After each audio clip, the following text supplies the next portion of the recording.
అమ్మో ఆ తిట్లేంది, ఆ చెప్పులేంది, ఆ వార్నింగ్లేంది మామూలుగా లేవబ్బా.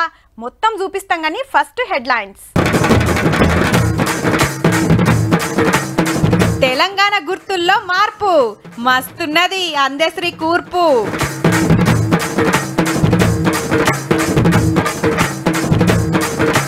నీళ్ల మీద ముద్రిన లొల్లి, ఇంకెట్లుంటదో పో అసెంబ్లీ.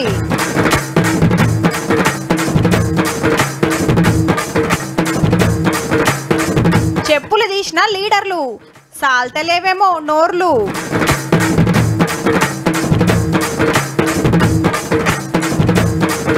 ఇండ్ల నడుమ పెట్టిరట వైన్సు, ఆడోళ్లకు పెద్ద న్యూసెన్సు.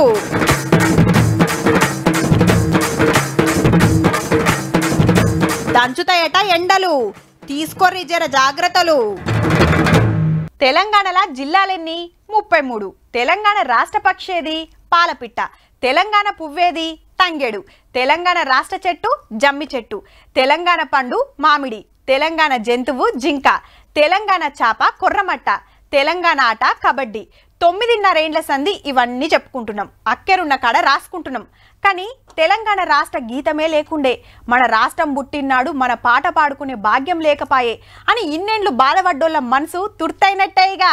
జయ జయ హే తెలంగాణ జననీ జయ కేతనం, తోటి గొంతుకలు ఒక్కటైన చేతనం.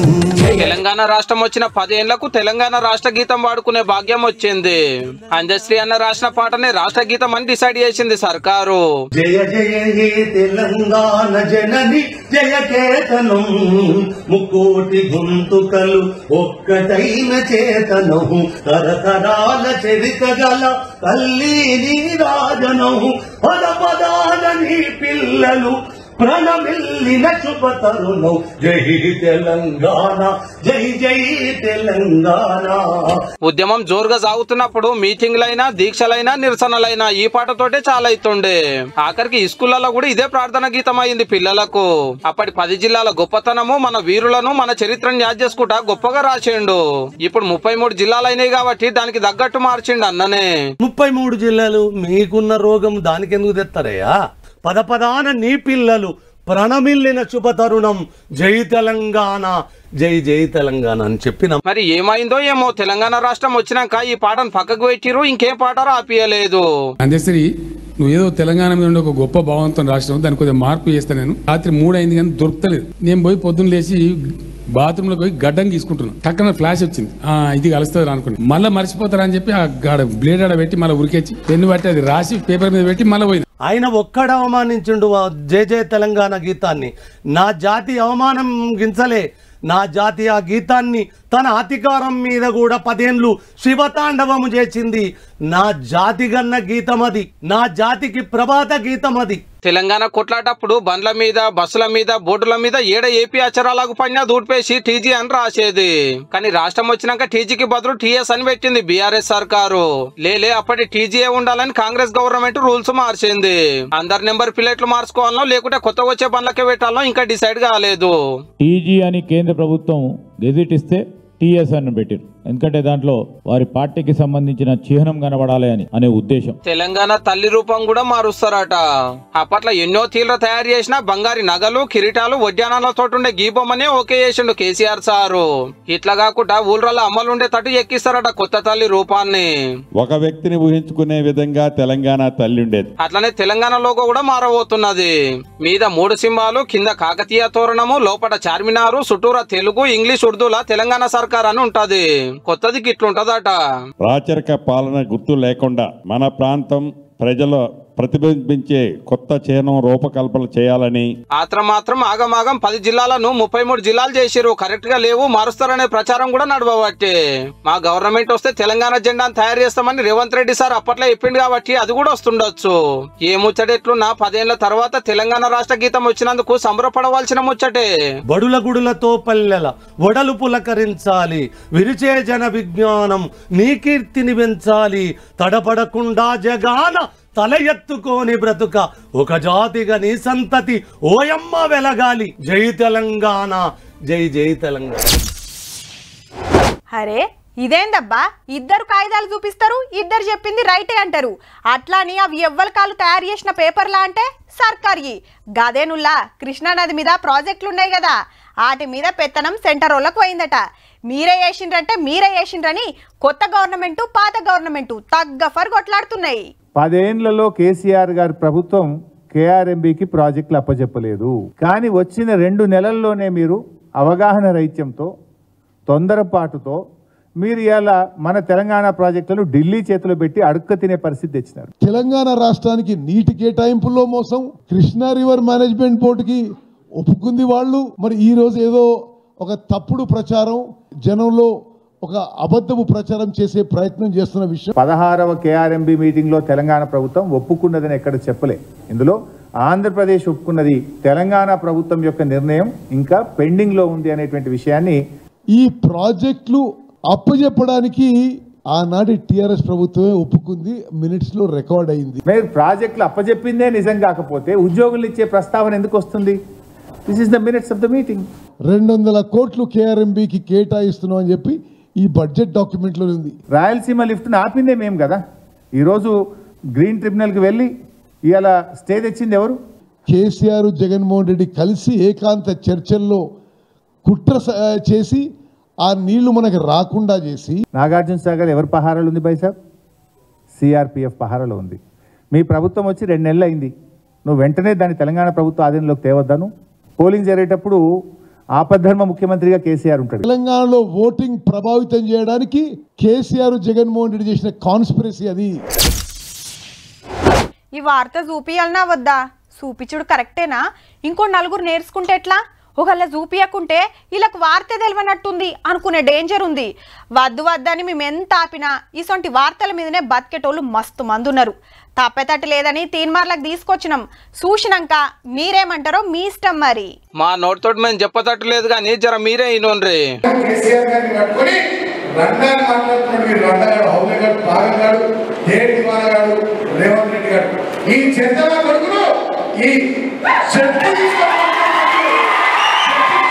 అరే నా కొడక, మేము కూడా చెప్పు తీసుకొని చూపిస్తాం నా కొడక.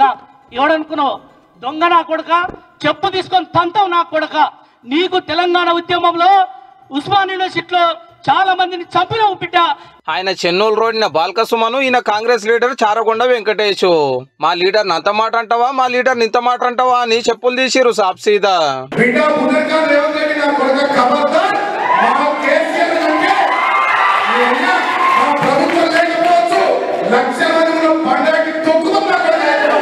రా చూసుకుందాం నా కొడుక. ఏడుకొస్తాం అమరవీరుల స్తూపం దగ్గరకు వస్తావా? రా కొడుక, మేము రేపు వస్తాం. మేము దళితులమే కొడుక.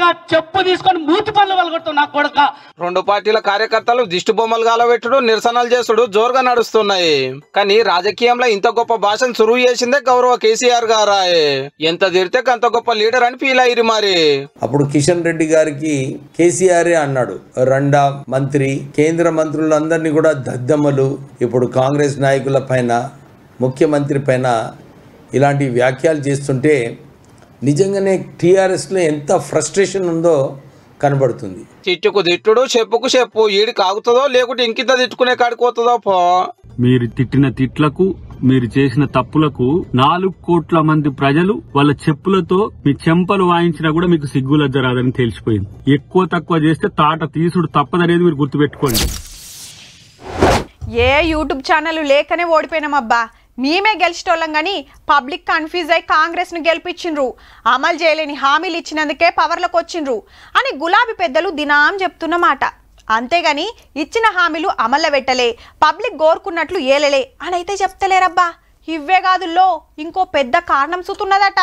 కరీంనగర్ పార్లమెంట్ ఎలక్షన్ల పతార చూపియాలని రేకుర్తుల మీటింగ్ పెడితే స్టేజ్ మీద ఉన్నోళ్ళంతా పార్టీ గొప్పతనం సాటింపేస్తుంటే ముంగటున్న ఈ కార్యకర్తలు వేసిండు. కార్యకర్తకు విలువ లేదు, కార్యకర్తను పట్టించుకున్న నాయకులు లేడు. ప్రతిదీ కూడా కార్యకర్త నిర్లక్ష్యం వల్లనే మొన్న ఓటమి చెందింది. ఇక ఉన్న కార్యకర్తలు కూడా ఎవరు కూడా భయపడే అవసరం లేదు. వాజీవే అనుకుంటే వెనకకెళ్ళి అందరు సపోర్ట్ చేసిండ్రు. నేను ఉద్యమం చేసిన నాకు విలువ లేదు. ఓని చోకుగాళ్లకు చెంచగాళ్లకు విలువిచ్చిరు. ఏ పోనీ అని కడమ లూకుంస్తా అంటే వాళ్ళ మీదకి సుత మరల పడ్డాడు అన్న. ప్రతి కార్యకర్తను గుర్తుపెట్టుకోరన్న. ఎలక్షన్ కడుపులున్న బాధ అంతా అక్కినానికి ఈ కాంచట్ల కానీయమని మాట ఇచ్చిండ్రు పెద్దలు. ఇక Warangal BRS corporator Abhinav Bhaskar car దిగుడు ఖాయమైంది. పాత మంత్రి ప్రణయ్ భాస్కర్ కొడుకు ఈయన. మొన్న ఓడిన వినయ్ భాస్కర్ బాబాయ్ అన్నట్టు. పార్టీ కోసం మస్తు కష్టపడ్డా మా బాబాయ్ మీదికి రాణిస్తలేడని గుస్సా మీద ఉన్నాడు. ఎన్ని డబ్బులు ఖర్చు పెట్టుకున్నాను, ఏం చేసినా కూడా, కానీ ఆ గుర్తింపు లేని చోట, ఆ అపనిందలు మోపే చోట నాకు ఉండాలని లేక మనసిరిగి నేను నిర్ణయం తీసుకోబోతాను. కార్యకర్తలను పట్టించుకోలేదని ఆడ, లీడర్లను చూస్తలేరని ఈడ. పార్లమెంట్ ఎలక్షన్ల ముంగట కారోళ్లకు పెద్ద పరిశానే ఉన్నది పోరి.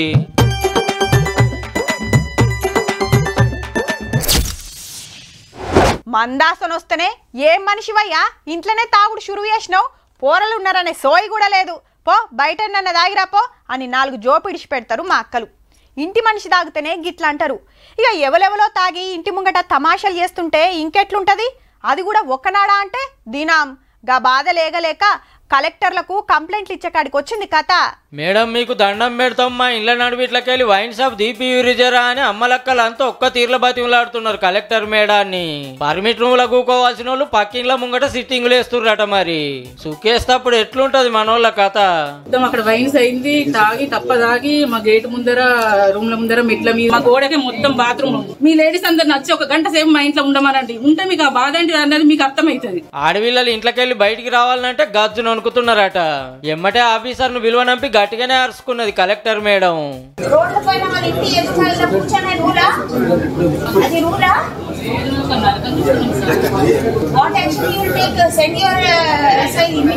మునుపు కంప్లైంట్ ఇస్తే 2 రోజులు కంట్రోల్ చేసి అటెండ్ ఇడిచిపెట్టిరట ఆప్కారోళ్ళు. రూల్స్ ప్రకారం పర్మిట్ రూమ్ అనేది చిన్నగా ఉండాలి, గట్లనే వాళ్ళనుంటే రప్పున కొట్టి వెళ్ళిపోవాలి. కానీ పెద్ద షెడ్లు వేసి కుర్చీలు బెంచీలు వరిసి సకల సౌలతులు చేయబట్టి పర్మిట్ రూమ్ ఎంత ఉండాలని సార్ని అడిగితే జగిత్యాలలో ఒక వైన్స్ కాడ పరిస్థితే ఇది. ఏడ పర్మిట్ రూమ్ ఉన్నా ఇదే కథ. మంద అమ్మిందే లెక్క అని కొత్త వైన్స్లు పెట్టి పక్కకే పర్మిట్ రూములు తెరిపించినందుకు ఆడోళ్ళ తిప్పలు ఇట్లున్నాయి. చూడాలి మరి కొత్త సర్కారు ఏమన్నా మారుస్తుందో లేదో. ఐతారం వచ్చిందంటే చిన్న పెద్ద గ్రౌండ్లన్నీ పోరాలతో నిండిపోతాయి. ఎవ్వల చేతిలో చూడు బాలో బ్యాటో వికెట్లో కానొస్తుంటాయి. గింతంత జాగల్నే ఓ దిక్కు ఓ మ్యాచ్ నడుస్తుంటే ఇంకో దిక్కు ఇంకో బ్యాచ్ ఆడుతుంటది. ఇంట్లో చాలా మంది ఏదో టైంపాస్ కోసానికి ఆడుతుంటే కొందరు తోపు ఆటగాళ్ళు కావాలనుకుంటారు. కానీ వాళ్ళని ఎంకరేజ్ చేసేటోళ్ళు సవలతులు చేసేటోళ్ళు ఉండరు. అంతటా గీ తిప్పలుందేమో గాని పెద్దపల్లిలో లేదబ్బా. ఇటు Chennur MLA Vivek sir bowling, అటు Bellampalli MLA Vinod sir batting. ఇక ఇప్పుడు ఈ సారు బ్యాటింగ్. అటు ఇంకా Congress youth leader Vamshi sir కూడా ఆడిండు.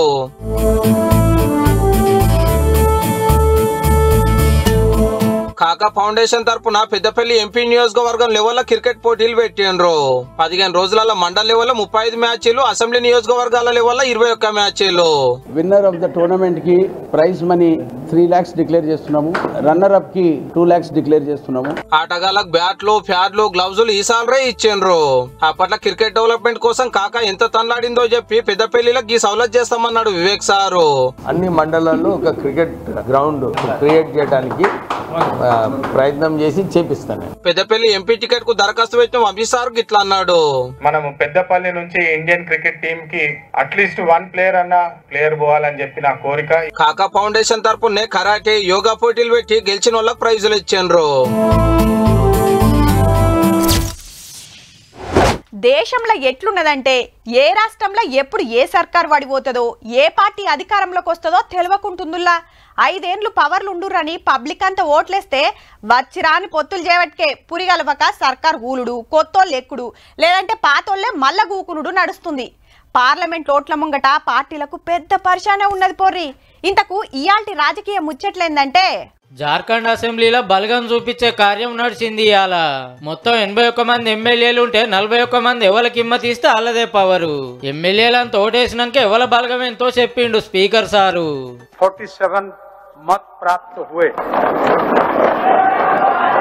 प्रस्ताव के विपक्ष में 29 मत प्राप्त हुए।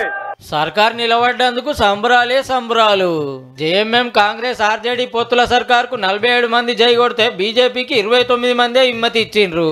ఈడీ అరెస్ట్ చేసిన పాత సీఎం సోరెన్ సార్ ఓటేస్తానికి వచ్చి బీజేపీని ఆర్పారార్చుకుంటూ మా గవర్నమెంట్ ను గూలగొట్టబోయిండ్రని మొన్ననే కొత్త ముఖ్యమంత్రి ప్రమాణం చేసిండు కాబట్టి ఇప్పటికైతే ఏం డోకా లేనట్టే.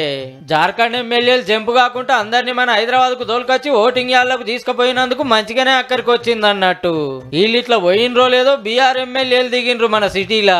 సీఎం నితీష్ సార్ కాంగ్రెస్ ఆర్జేడీకి కటీఫ్ చెప్పి బీజేపీతో కలిసిండు కదా, ఈసారి సుత బలం చూపించుకునేది ఉన్నది. అందుకే 16 మంది కాంగ్రెస్ ఎమ్మెల్యేలను తీసుకొచ్చి పట్నం శివార్ రిసార్ట్ లో పెట్టిండ్రు. మరి 12 నాడు బీఆర్ అసెంబ్లీలో ఏమైతుందో గానీ హైదరాబాద్ అయితే కాంగ్రెస్ క్యాంపులకు మంచి అడ్డా అయింది.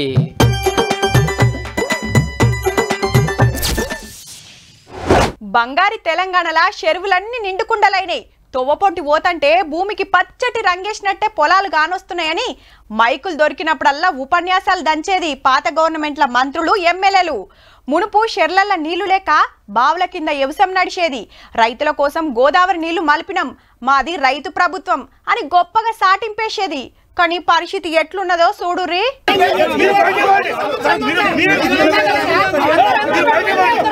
మొదలు మీరు బయటికి పోర్రని రైతులు, మీరే ఆగుర్రని ఆఫీసర్లు పోలీసులు. అటు ఆళ్ళు ఆగులేదు, ఇటు ఇల్లు ఊకును లేదు. ఖమ్మం జిల్లా పాలేరు ప్రాజెక్టు కాడ నడిచింది ఈ పంచాయతీ. నీళ్లు లేక పంటలు ఆరుడు పట్టినాయి, ఒక్కొక్క కాడ ఎండినాయని గేట్లెత్తటానికి రైతులే వచ్చిండ్రన్నట్టు. ఈ చెరుకులకి ఒరికి రెండింటికి ఒక్క నెల ఇచ్చి 3 తళ్ళు ఇచ్చి ఆదుకుంటే చాలని చెప్పి మేము గవర్నమెంట్ ని, ప్రభుత్వాన్ని, మంత్రి గారిని అందరినీ వేడుకుంటున్నాం. లేలే ప్రాజెక్టులా నీళ్లు లేవు, ఎట్ల కిందికి ఇడిసాలనేది ఆఫీసర్ల మాట. అయినా సుత పాత కాలువ గేట్లు ఎత్తనే ఎత్తిండ్రు రైతులు. గిట్లయితే రేపు ఇంకింత కష్టమైతదని ఆఫీసర్లు బుద్రికిస్తే సరే అని గప్పుడు గేట్లు దించిండ్రు. మీదికెళ్ళి నీళ్ళొస్తే కదా ఇండ్లుండేది. నాగార్జున సాగర్లనే అడుక్కుపడ్డాయి. ఈడనే చాలా మంది పంటలేయలే ఈ తాపకు. శ్రీశైలంకెళ్ళి ఈడికి రావాలి, కానీ అండ్లనే ముత్తమన్ని ఉండే. నిరుడు ఆనలు తక్కువ పడే వరకు వ్యవసాయానికి మస్తు తిప్పలైతాంది. కానీ ఫిబ్రవరిలోనే నీళ్ల తిప్పలు గిట్లుంటే ఇంకో నెల 2 నెలలు వారాలు నాయే పొలాలకు. అప్పటికి ఇంకెంత గోసుంటదో పో.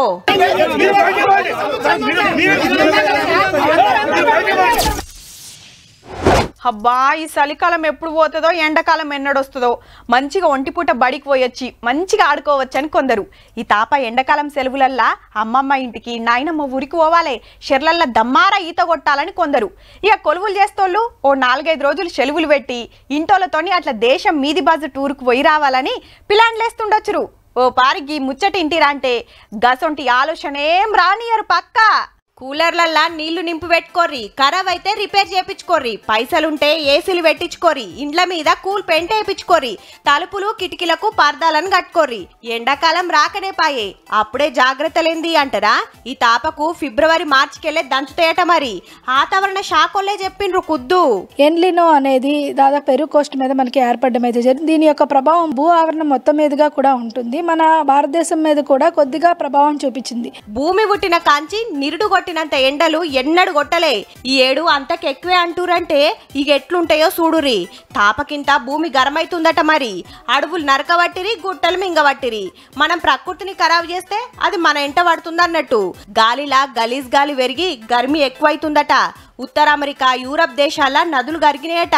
ఆల్రెడీ గర్మి పెరిగి ఎండాకాలం చాలైనట్టే కొడుతుంది కొన్ని జిల్లాలల్లా. ఆదిలాబాదు, మెదకు, మహబూబ్ నగరు, హనుమకొండ, హైదరాబాద్లా ఎండలు పెరిగినట్టే అనిపిస్తుంది. ఈ లెక్కన చూస్తే మార్చిల మాడలు వలిగేటట్టు, ఏప్రిల్లా పెంక మీద వేయించినట్టు, మేల మాడతట్టు కొట్టేటట్టున్నాయి పో. ఇక ఇవ్వుల్లా ఇయాల్టి తీన్మార్ వార్తలు ఉంటామల్లా. నమస్తే.